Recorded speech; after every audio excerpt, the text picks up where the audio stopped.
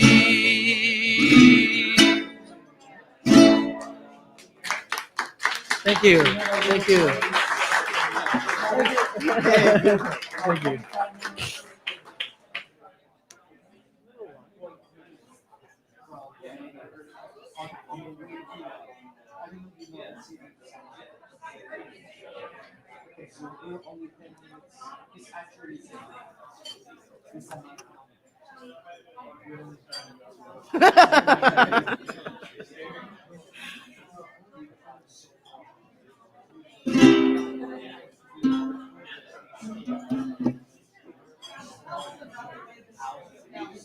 Oh, I think it's so incredible.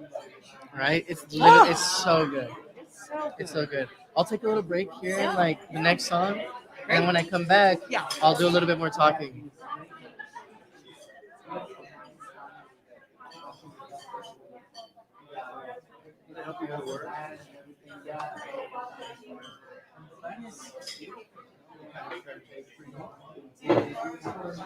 Yeah, absolutely.